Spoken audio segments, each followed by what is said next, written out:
My body felt as if it were being torn apart as I neared Alpha Lucian, my fated mate's office. Could it really be him? My mate betraying me? Sure enough, when I reached the door, I caught a glimpse through the crack. Serena, his Delta, was perched on the edge of his desk. Her legs were crossed seductively, her body leaning into him as she whispered something in his ear. Lucian stood between her knees, his hands resting on her thighs. A smug grin stretched across his face. The pain hit me like a physical blow, and my legs nearly gave out beneath me. My wolf howled in agony. Lucian, how could you? The pack house was eerily quiet for a Friday night.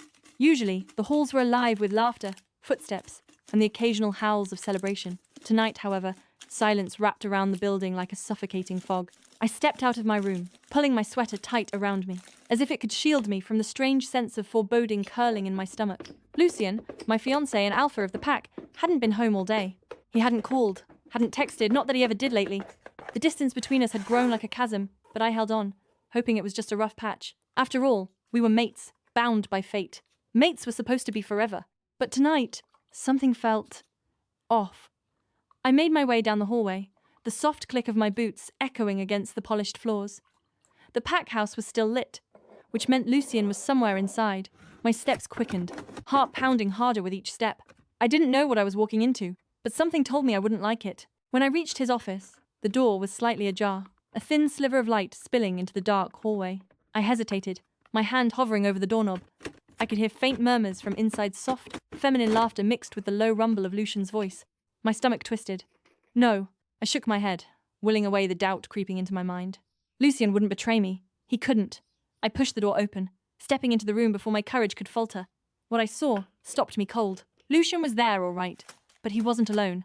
Serena, his Delta, was perched on the edge of his desk, her legs crossed seductively as she leaned toward him. Lucian stood between her knees, his hands resting on her thighs, a smug smile playing on his lips. For a moment, none of them noticed me. They were too caught up in their little world, their laughter filling the room like a cruel melody. My heart shattered, the bond between us straining under the weight of his betrayal. Lucian? My voice was barely above a whisper, but it was enough to cut through the air like a knife. They froze. Serena's eyes widened as she scrambled off the desk, smoothing her dress like it would erase what I'd just seen. Lucian turned to me, his expression shifting from shock to annoyance. Amelia, he said, his tone sharp. What are you doing here? What am I doing here? I repeated, my voice trembling with anger and disbelief.